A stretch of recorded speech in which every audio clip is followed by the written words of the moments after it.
Okay, it is slowly going to YouTube.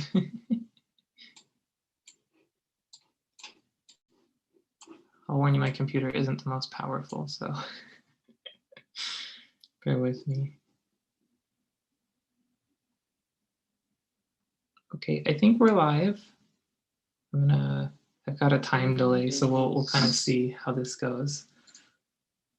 Okay. Slowly going to YouTube. Oh, and I have to mute this now. Excellent. Hopefully, people out in YouTube land can hear us. And welcome to Community Conversations. This is our first live stream on YouTube, so we're very excited about that, and certainly learning a thing or two along the way. So my name is George, and I am the program coordinator at Circle. And today we're going to have a conversation with some of our panelists discussing questioning and queer identities and related sort of ideas and identities within the LGBTQ community, and how that intersects with other identities, especially international student ones. So I will turn it over to Felipe to introduce himself. Hi, everyone, and thank you for joining us. My name is Felipe Martinez. I use he, him pronouns, and I have the honor of being the executive director for Circle. Circle being a department on campus that has two main charges: one, to support our international student population on campus, and second, to provide opportunities for our domestic and international students to be able to engage with one another. Thank you for joining us.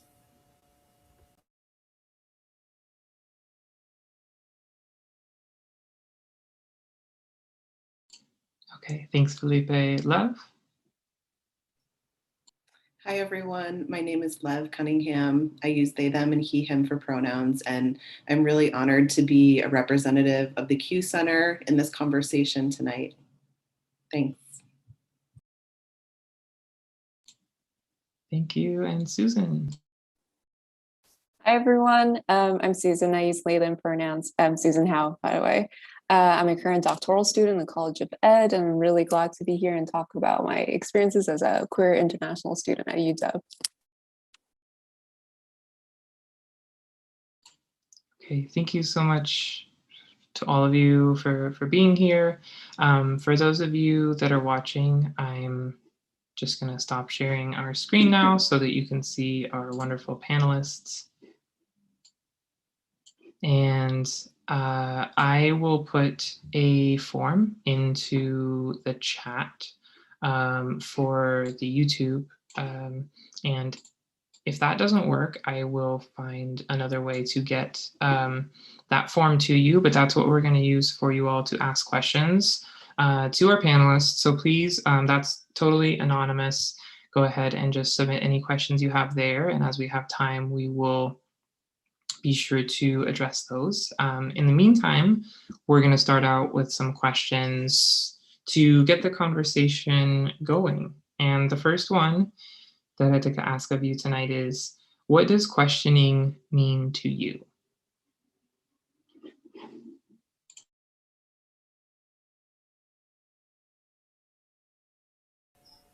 Okay, how about I'll start. So when I hear the word questioning, I think about, I guess just having doubts on what you know, right? Having thinking and having to really reflect on whether or not particular things that you know about your identity, about a belief system, or things that you've learned, whether or not they hold true or they hold true for yourself. So it's about really taking about and potentially unlearning about some of the things that you've learned that you were told, that's quote unquote the way things are, and really trying to reflect on how does that apply to you, to your person, to your life, and to the values that you are upholding and learning as you become the person that you want to be or that you hope to be.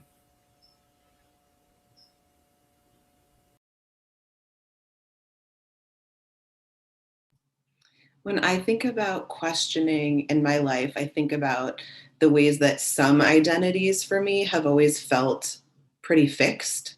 And there are some identities that have shifted and changed, and some identities that I hold kind of ebb and flow.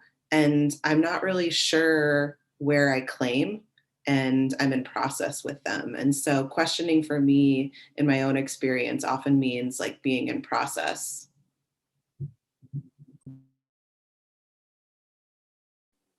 Thank you both for those answers. I thought they were really beautiful and like reminded me of my own journeys as well.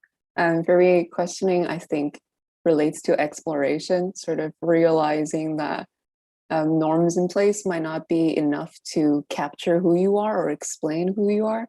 And I think questioning for me definitely relates to language as well, like learning about language and finding language to describe yourself when maybe a lot of language around you does not really describe you or how you're feeling at this moment. So that's what questioning means to me, sort of learning to describe myself in a more honest, authentic, or like a more accurate way that I might not see that often.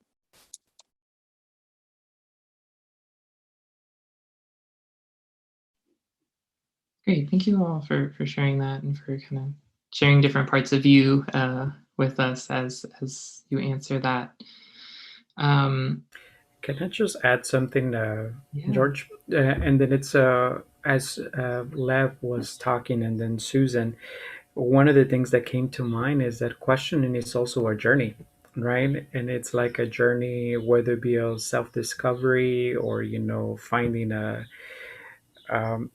just different things about your own person or your own values.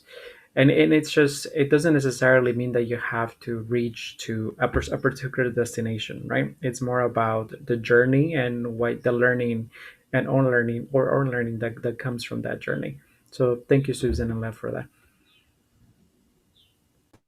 Yeah, and thanks for that comment, Felipe, because it really just reminds me that I think it's pretty bold to not know a fixed answer about something, and particularly about like self or community.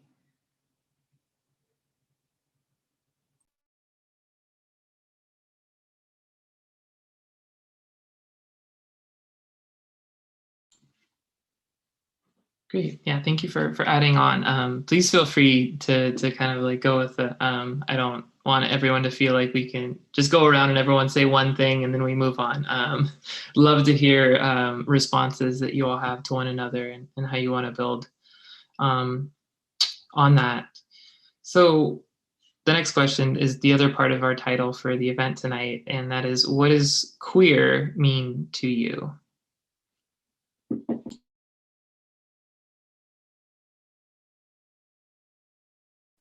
I think I'm very interested in like the ways that words are created and like the histories of words. So like when I think about queer, I think about friends who might be from an older generation who still might not like the word queer. And I think that's completely fine. Like there's just so many ways to use the same words. For me personally, when I think about queer, I think of it as like an umbrella term for like different I've recently learned to phrase it this way, like gender creative people and like people of various sexual orientations, or like people who are, like we were mentioning, like on a journey of exploration that kind of leaves the norms that we know or like see mostly on TV. That's what I think about when I think about queer, sort of being a person that's a little bit outside of like our common expectations of gender and sexual orientation and everything between there.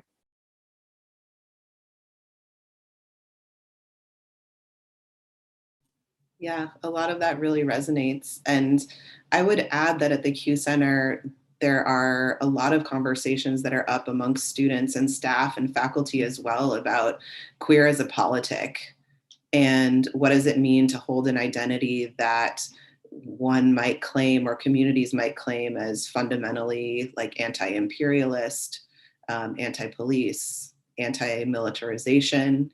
And I know for a lot of folks, queer as a politic is a really important part of queer identities.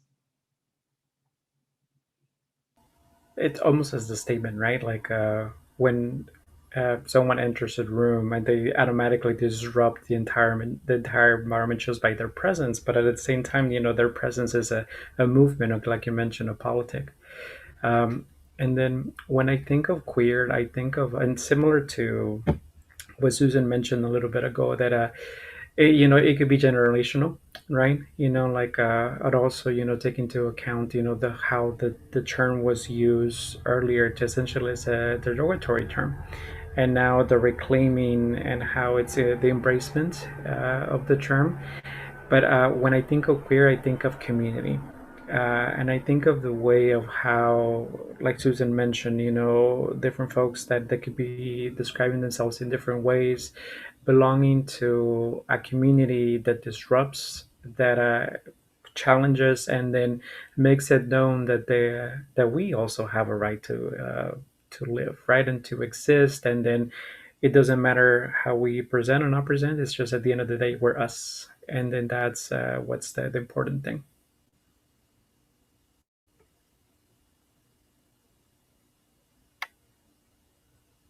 And I do think there's so much about queerness, or the identity queer, the word queer, queer as a politic, that for me connects to this piece about questioning. I think Mm-hmm. queer identity, I think of in my personal experience as really being so connected to questioning so much, whether it's my gender experience or aspects of my culture, or like political ideas, theoretical ideas. I think they're really connected for me. And it goes back to like how we talked about a journey, right? And it's like how you're based on that journey, then the term could take a totally different spin, and then it could potentially be used more as definitive of self. I really appreciate what you all just said, especially I think like in some spaces that I've been, people have a really strong distinction between queer and questioning. But I honestly think like that boundary is very blurred and very overlapping. Like it is really based on your where you are in your journey and how comfortable you are with like making the statement. And I think the my own comfortability with like making that statement differs with context. And I don't think that should be also something to be like judgmental about. It's just like these things are so contextual, they're so based on our stories, so based on the communities and people that we're around, that you can be like in and out of different terminology. And that's completely your own choice and your own right to decide that. For sure.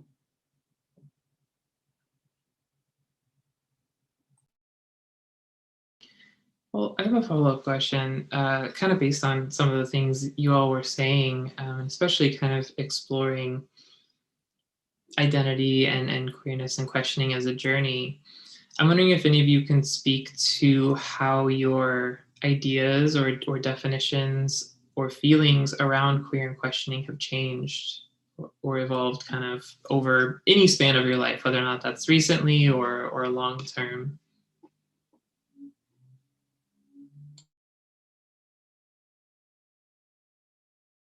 I can definitely speak to the international side of that, I think, especially because like we were just mentioning, like queer and questioning are very based on community that we're living in and like coexisting in, and very contextual. So I grew up in Taiwan, and when I think about the definition of queer there, it's definitely very culturally different from the definition of queer here in the US. And I think that sort of blurs the boundary about whether or not you identify with the word queer, because it just means such different things in different cultures. So now when I think about queer and questioning, I think about it as not only wondering whether or not you fit this sort of narrative around gender and sexual orientation, but also this narrative gender and sexual orientation placed in culture, whether or not you like resonate with that specific, very, very specific community in the place that you live in. Another thing I think about is I definitely want to reach out to people who are both in like the queer and questioning communities, like in the sort of support work that I do, because I think um, there are specific ways that there is strength in just starting that exploration. So even if you don't strongly identify as something, it already is like a great sign of courage to be able to start on that journey. So I do believe that like these supports should be open to like both queer and questioning people, you know.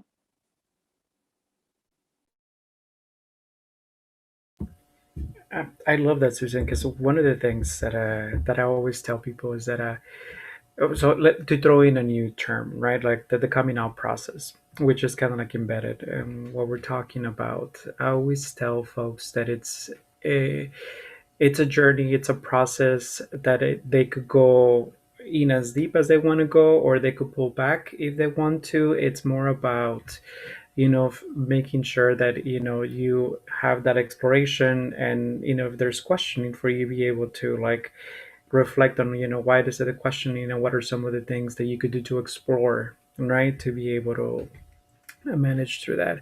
And then in terms of not necessarily as an international student, but as a Latino male, that's something that it's really culturally frowned upon sometimes, because our norms, our cultural norms and gender roles are so rigid that sometimes when you step out of that, you automatically you could be disowned by the family, or by your friends.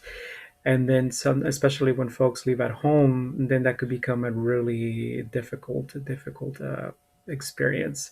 So it's one of those things where the in terms of the support that I'm able to provide when someone confides in me, that that they're questioning, that they're hoping, they're just want to start on this journey. I always tell them, it is your journey, so don't feel that someone needs to push you out whenever, or someone needs to pull you out. You stick a toe out if you want to, and that's totally fine. Because at the end of the day, it's your process, and because if you center it as your process, then you take control of that journey. And that's why, like, I really, as I was hearing the conversation at the beginning, like, I never really put the journey until now, and it's just like it just makes so much sense. And then it's just it allows that fluidity, and then to go back and forth, and then to figure out until you decide what's best for you.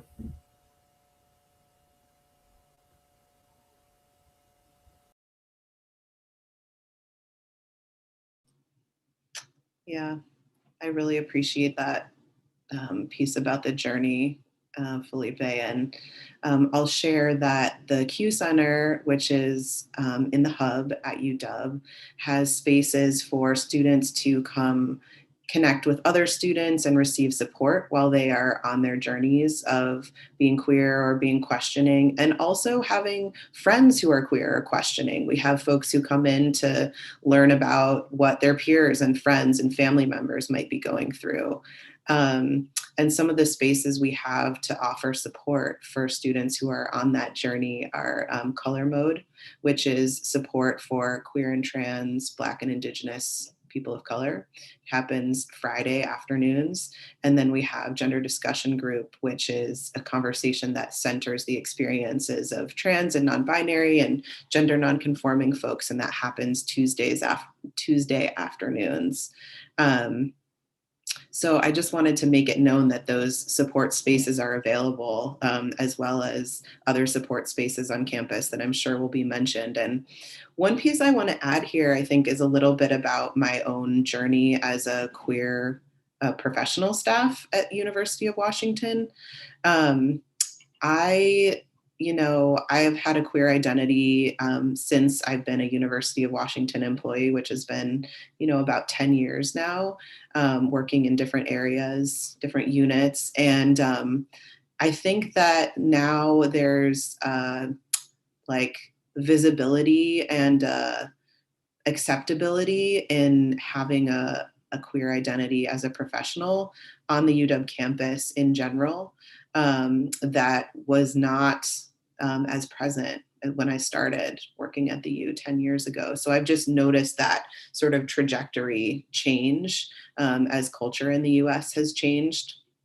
And so I just wanted to add that as well.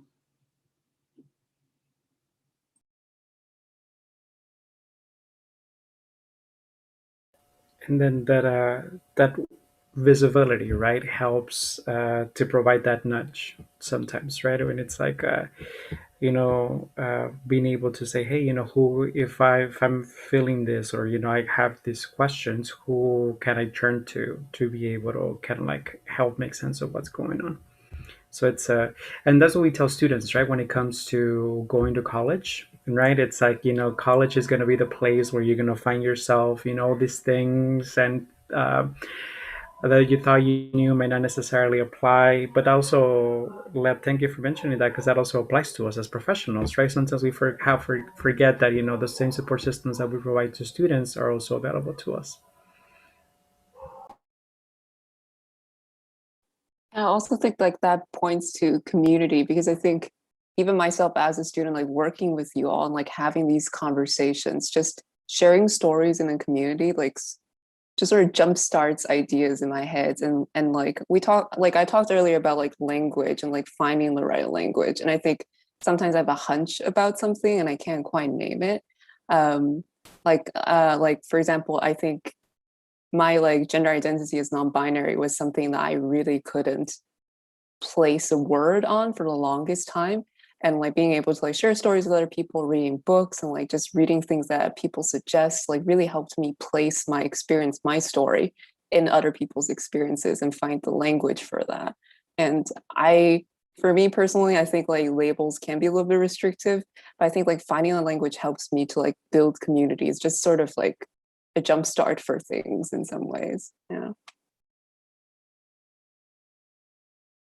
Yeah, I really feel that, Susan. I really do. And I think for me, in my experience and what I witness with students at the Q Center all the time, is that being in community and witnessing others in their process and their journeys of being queer or questioning, or having queer questioning friends, like we are able to like see ourselves reflected at times, or provide like witness that allows for growth that we don't have when it's just us kind of thinking or feeling on our own.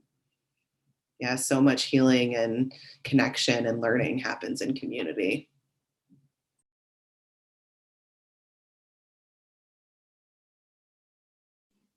Yeah, thank you all. I appreciate those responses so much. And I know for me, like one thing I experienced was like just learning, just seeing someone say like questioning is a valid identity. Like again, I agree, Susan, that sometimes like labels can feel restricting, but as someone who is in the questioning process, or someone just to say that, it was like, oh, okay, I don't have to put myself anywhere. Like where I am, that's okay. And like that's totally valid. And that like meant the world to me. Um, and on a related note, one of our viewers asked if there's any advice on how one can learn the vocabulary or educate others on language to be a good ally. And I'm assuming that this person is kind of asking about like language around different identities and things. So yeah, do any of you have any thoughts on that?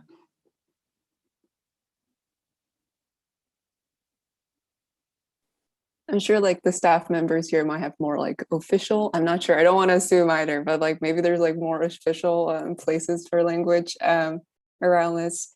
As an international student, though, I want to also like point out to like the diversity of like literally language. Like I speak Mandarin and English, and like translating queer language between the two can be very tricky. This might be a little bit of a tangent to the question, but I think it's it's definitely very interesting for me to experience how like queer identities and queer and questioning identities are formulated in different ways in different language, and they give me a different feeling in different languages. And that's something that I think I haven't heard a lot about beforehand. So there's definitely a familiarity, I think, when somebody speaks about queerness in Mandarin. Like that just sort of speaks home to me in some ways that like English doesn't. And I think the ways that I've been able to explore that is really from engaging the community. Uh, it's definitely a myth that like people under like the queer and like LGBT plus umbrella know exactly what every single identity under it is. And I definitely have found a lot of value from making friends both within and outside of the community who share or don't share my identities, and like learning from their experiences. Because as we mentioned, like sometimes labels can be a little bit restricting, and just learning about their experiences actually helps me understand them as a person better too. But there definitely are websites out there, and I'll just leave that there.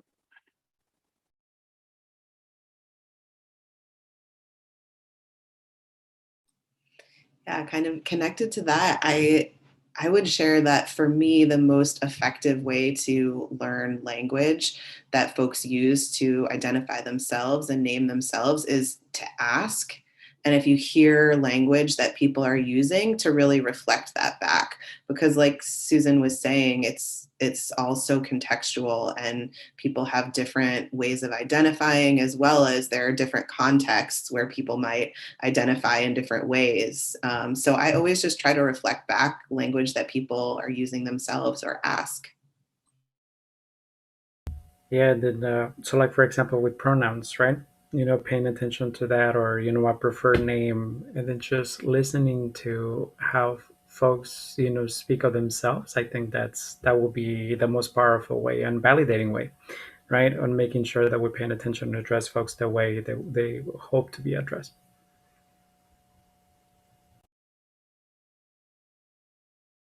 And I think there are places um, to learn general language or sort of like cultural contexts for queer communities specifically. I'm thinking about like the Discord communities that Circle has, as well as the Q Center. The Q Center has a very active Discord server, which is an online community space where folks are communicating 24 hours a day, with each other. And I think that space can be a really great space to just learn what kind of language people are using and how people like to be addressed. And it's a great place to ask and just get connected and learn. Yeah, to also build on that, if especially during the pandemic, if like there are limited opportunities to get to know new people, there's this website that I really love. It's like a news channel. It's called lem.us, and it's a really great place to like learn about like queer experiences, queer and questioning experiences, and like popular media. I think those are that and like YouTube I rely on a lot as well. Like those are ways for me to get to know people's experiences before like learning about their labels. So sort of learning about terminology alongside people's experiences without detaching them from each other.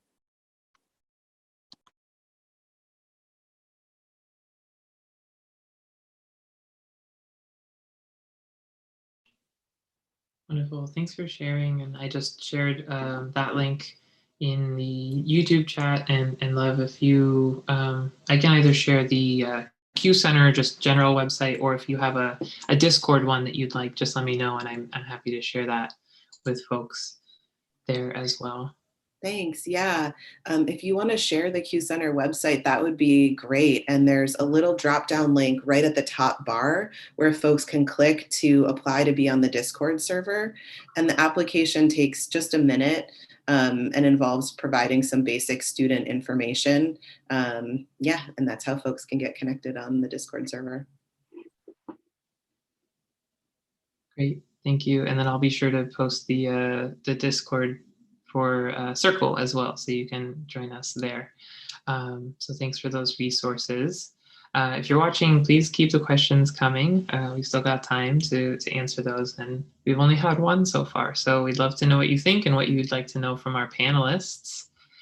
I'll ask another question while people have a chance to submit theirs. A lot of you kind of already touched on this, but I do just want to maybe go back or highlight this a bit more.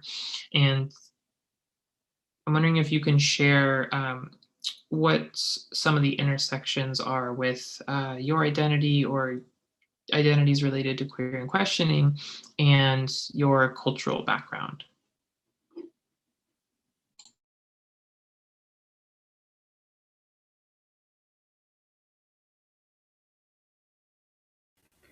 Well, I'll start and say it's a work in progress.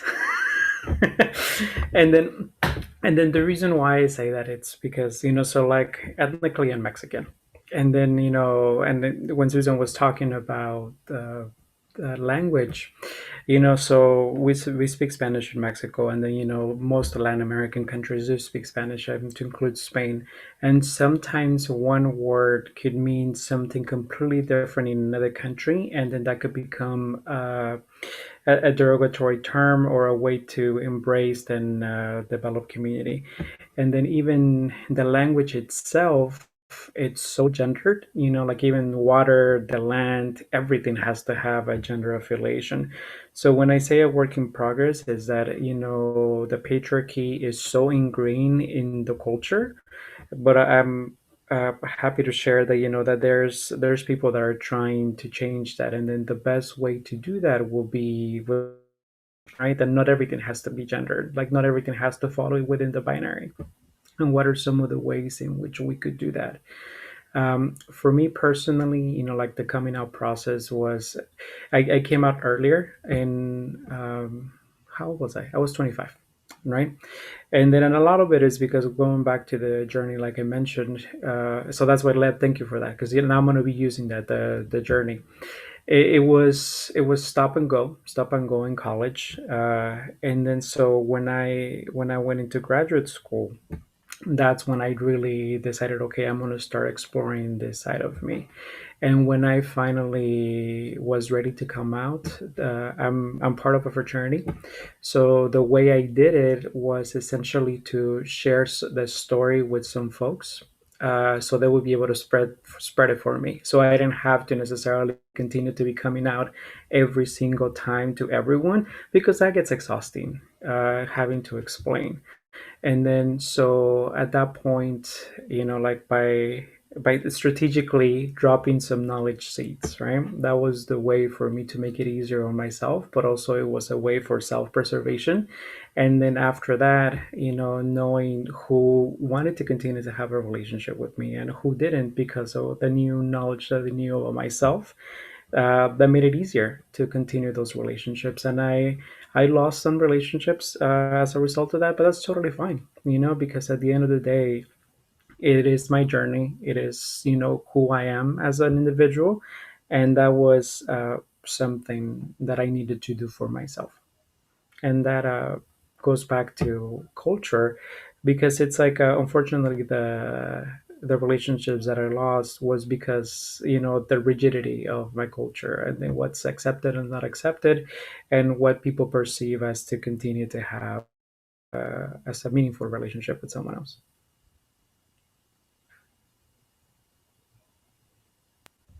I'm going to model after you, Felipe, and talk about sort of like broader context and then like my own individual experiences as well. Uh, for example, like language around gender. In Mandarin, there is different words for he, she, and it, but they are all pronounced the same. So I never really had an idea about how pronouns were connected to gender until I came here to the US. And there was such a big movement about defining your pronoun and like sticking to it and like correcting other people if they slipped up. And that was very foreign to me because at that time, even if I was being called a different pronoun, I didn't really feel anything because I just didn't have a concept about how pronouns were tied to gender. And there are moments where I felt like a bad queer activist because of that, because I wouldn't feel the need of correcting other people for using wrong pronoun. And to this day, I still don't. And this is like a very personal thing. I definitely feel like as I'm learning, people around me are also learning, and I'm fine with people also being on an exploration journey with me or alongside me. So that's like one of the things that I was starting to recognize was different between like my own nationality and like the US, this nation that I've stepped into. So I grew up in Taiwan until I was 18, and then I came here to the US to start my undergrad.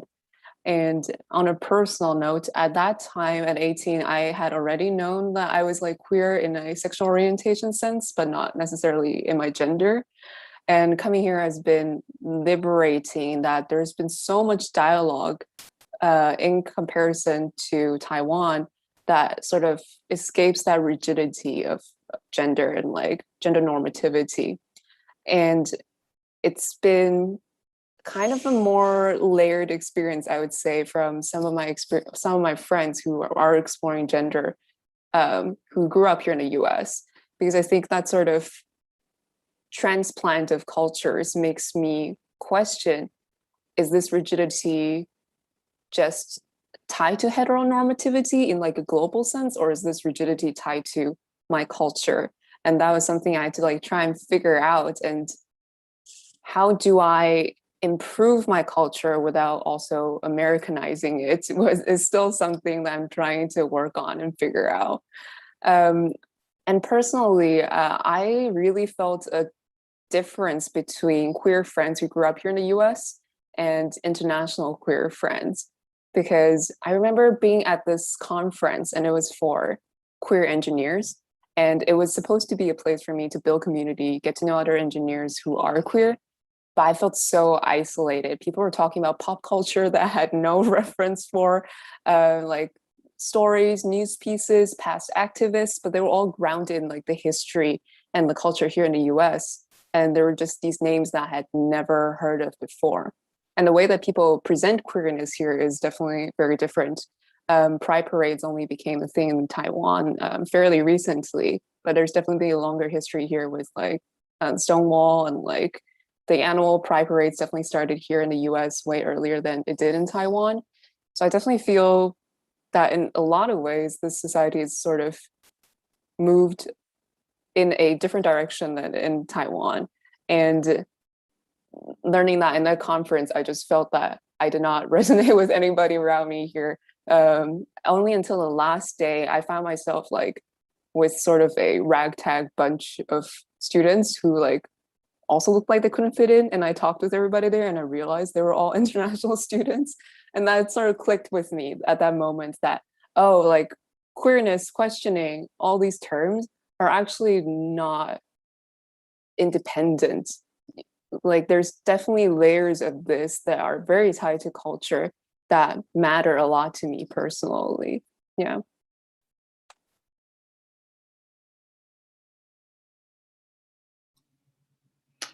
Thank you both for sharing these parts of your experiences. It's a fun way to get to know people, and I appreciate the vulnerability. Um, yeah, I think that one one brief thing that I'll share is that I came out as trans while working at UW as a professional staff. And so I have had the experience of being visible to my coworkers and colleagues through that process. And I think being at a predominantly white institution in the United States, and being a white or white passing person really allowed me to kind of fit in ways enough to be able to visibly have the experience that I did around my queerness in a professional setting.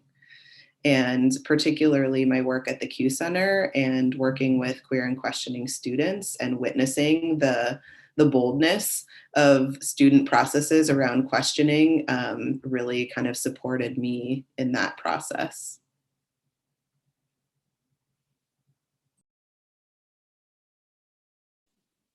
Yeah, thank you, Lev, for bringing that perspective. That is kind of like a burning question that was in the back of my head, and you know, all of us are affiliated with the UW, and I'd love to explore that facet. But we are getting some questions in from our viewers, so I'm really happy about that. One that we got a little bit ago, Susan, like right after it came in, like you just happened to like be on the same wavelength because you started talking about language a bit, and it was great. But I do just want to address it directly to see if there's anything else you'd like to say. This question says, in Tagalog, there isn't really a good word to describe bisexual as distinct from being gay. And the person was asking if you could kind of, Susan, expand on your process for translating vocabulary.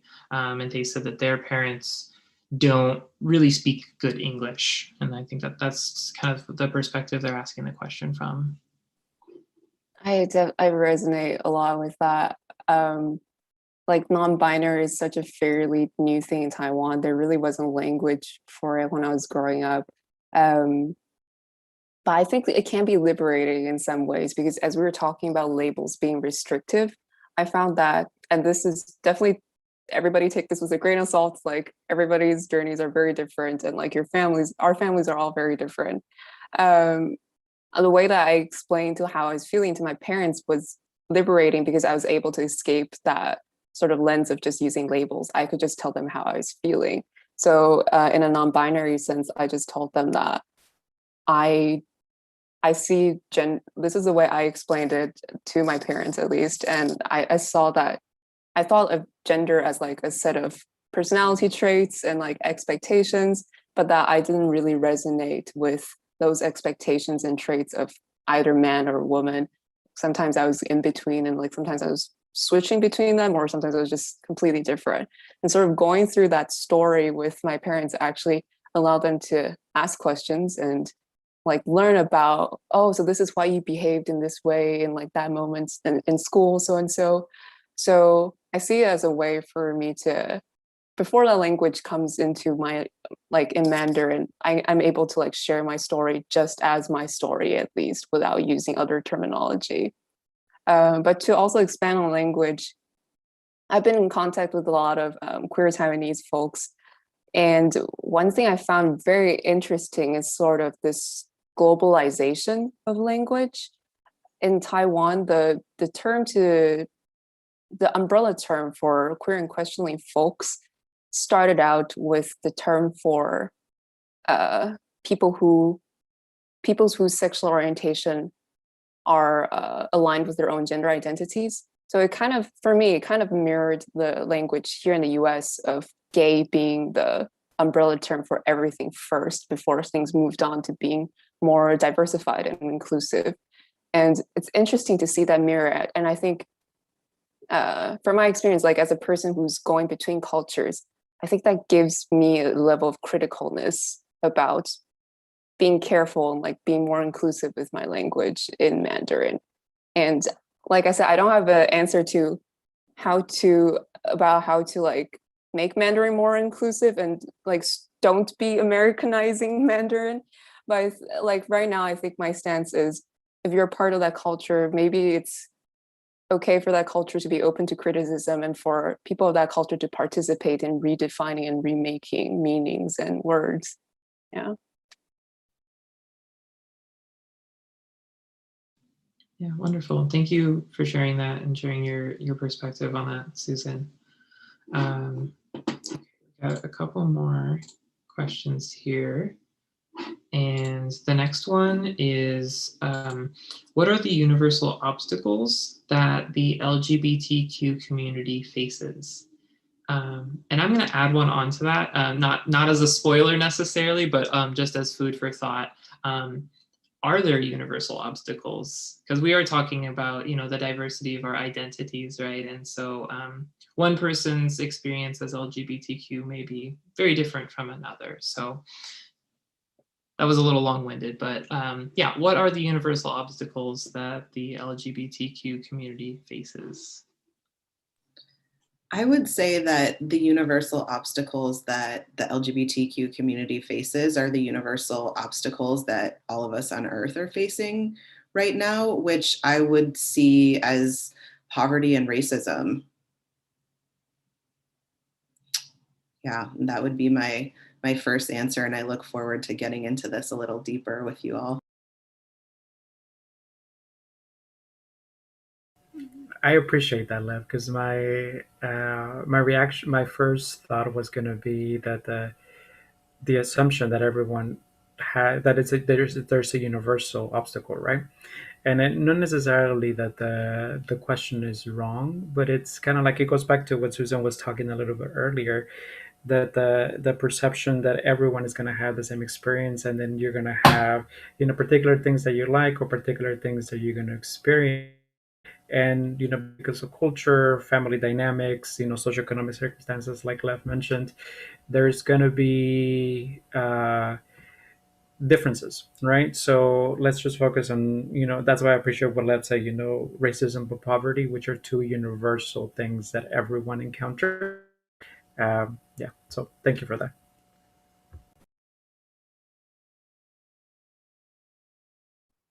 Yeah, I'm still struggling to figure out a concise answer. Um, but I appreciate how you like point out to poverty level, because I think maybe something that's universal is sort of the social consequences of straying away from what is known as the norm or what is known as common.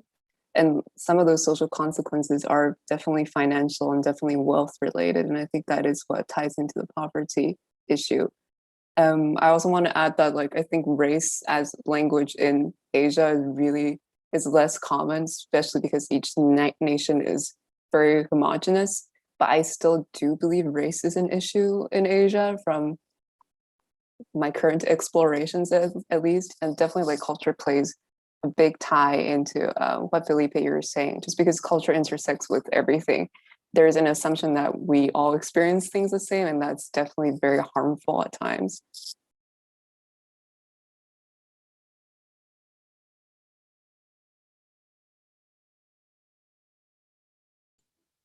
I appreciate you bringing that up, Susan. I think that's one thing that I have thought a lot more about in the last couple of years, especially as I've heard about different things. I myself have kind of fallen victim to the fallacy of like the LGBTQ community being one group that shares common interests and that are in solidarity with one another. And I've definitely learned that there are rifts between folks, right? Folks who are cisgender and and identify within LGBTQ, and perhaps those that don't support trans rights, even though they're within this umbrella. So it's hard, and there's, again, we're exploring identity here, and everyone's identities have so many layers to them.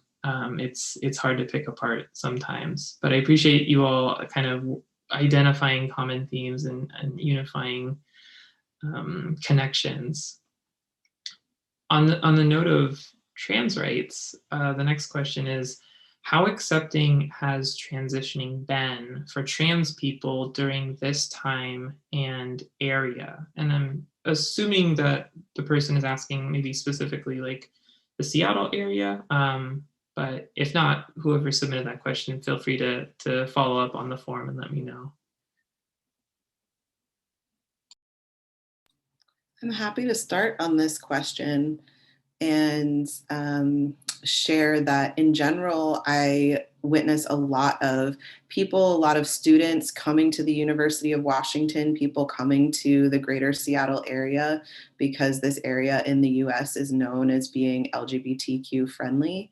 And as the last question just touched on, that generalization may or may not apply depending on people's personal experiences. Um, for the ways that people are racialized, because this is a very expensive area to live in, et cetera. And I will say that in terms of the law and legal support for transgender people, there's been a lot that has changed in the state of Washington in the last years.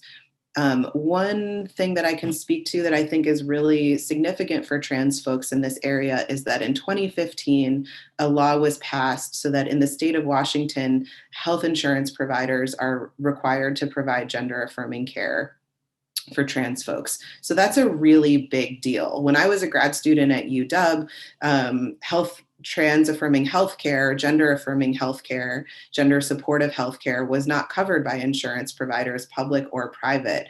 Some private insurances maybe would cover some medical needs for some people sometimes, but it wasn't universal.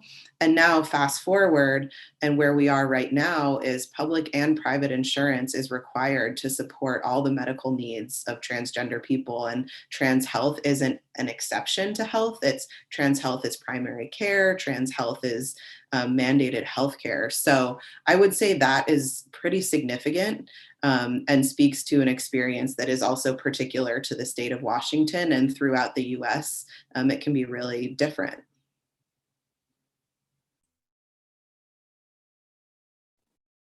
I just want to add, I do identify as trans, but like I do not have any experiences with medical transition, mainly like social transition.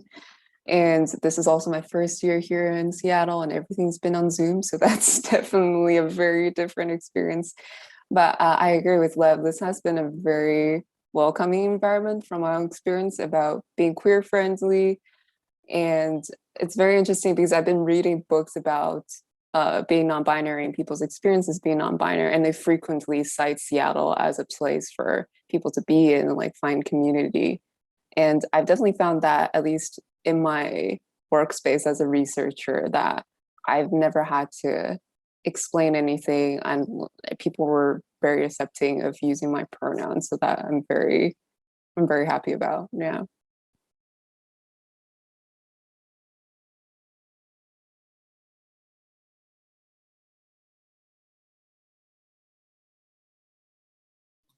I'm glad to hear that you've had some of those experiences, Susan, as a student and as a person working on campus. It's really good to hear. And, through the Q Center, we definitely get students, faculty, and staff reaching out to ask for support in training, so that folks can learn more about how to be more supportive to trans and non-binary folks and queer folks in general. And also, there are times where individual departments or staff members will reach out and say, my colleague is having this experience around trans identity. Could you offer us some support? And in general, I think there is a culture of wanting to support that I witness. That's really great to hear. Also, that reminded me of just like people who I'm working with when I mentioned like, oh, I'm reading this so and so book, like people were really active in saying, oh, can you recommend that to me? Like, I don't know much about that experience, and like, could you share that book to me? And I'm always very appreciative of that. Like, I don't think I think sometimes ignorance gets a bad taboo rep, but I think it's like just the starting point of everybody's learning.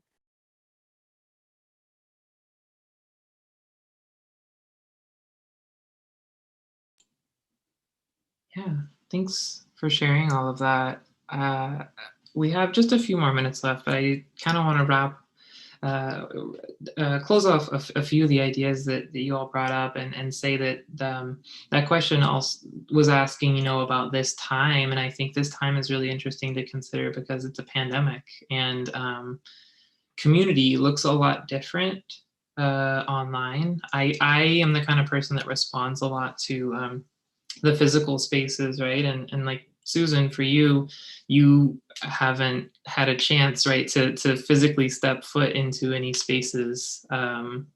Is that correct? You said it's your first time, right, in Seattle. So, that's one thing, is that we haven't been able to experience community in person. And I think that for folks who are a part of these communities, that's something that is a transition in itself, right? Is transitioning from this online environment into these new physical spaces, and how we create community is really important. And so to that end, I do want to highlight the Q Center, because the Q Center is one of those great physical spaces on campus.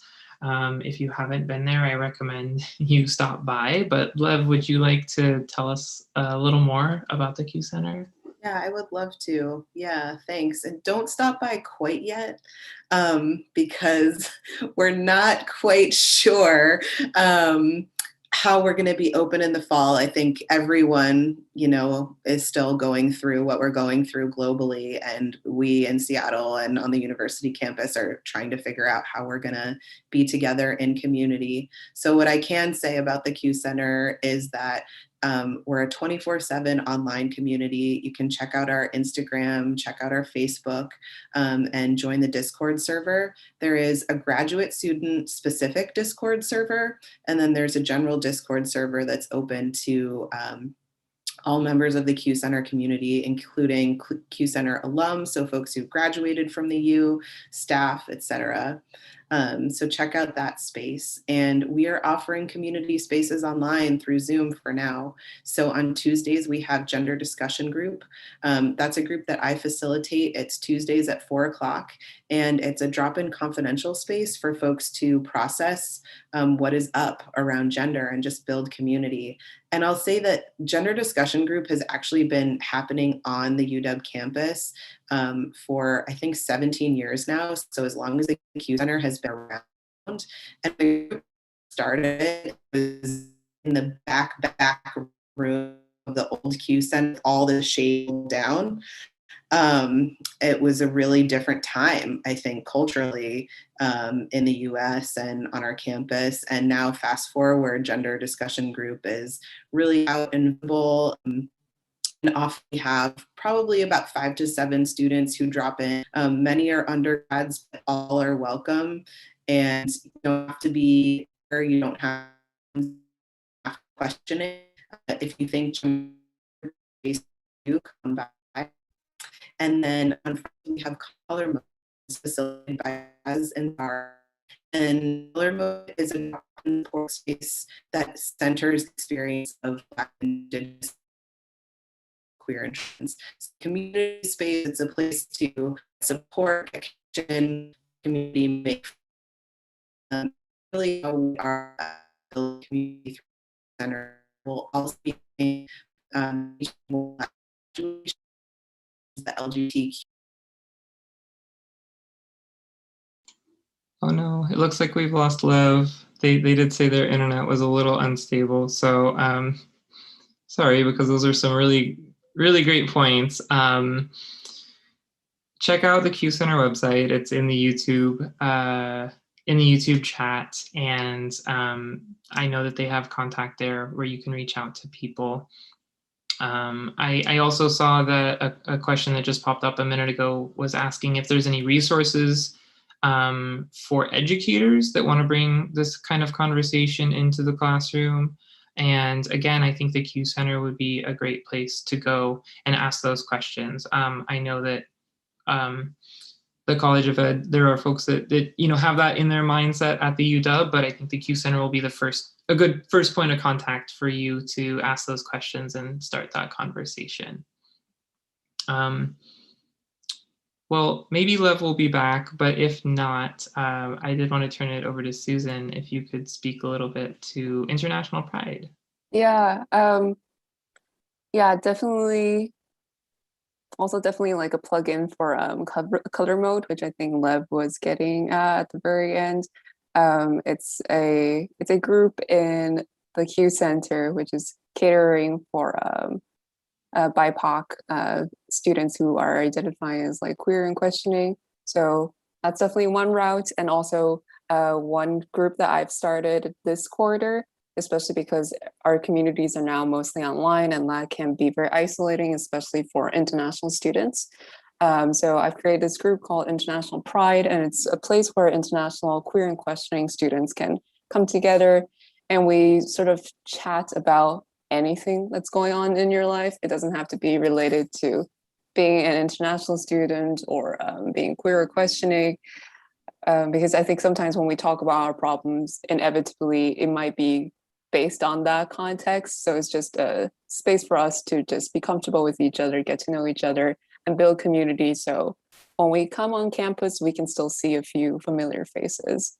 And this group will be here for as long as I can manage it. So this is not going to be the only quarter where it exists. So definitely stay in touch. And I think George will be able to send some more information about it.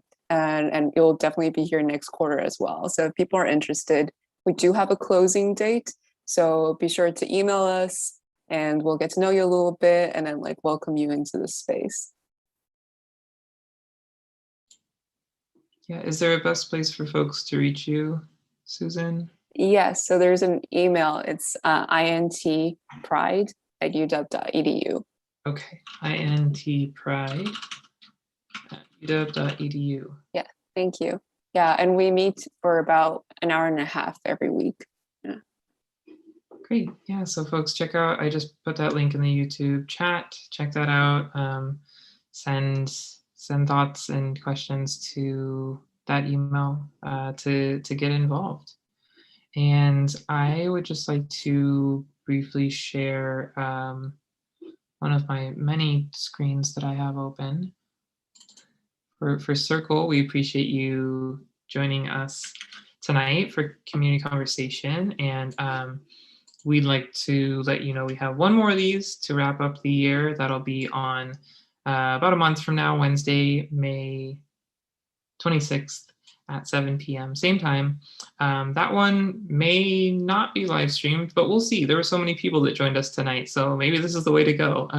But usually we like to have these things a little more interactive, and we love to like see and hear from you directly. So stay tuned, but please check out the Circle calendar, which I put in the chat there. If you have questions, please email us circleprograms@uw.edu. We'd love to know what you think of our programs and any ideas you have for future programs. And I also put the Discord in there for you all to apply. It takes about 30 seconds or less, Felipe, to to get signed up. It's pretty much just, do you have a UW email? Great, you're on Discord with us now.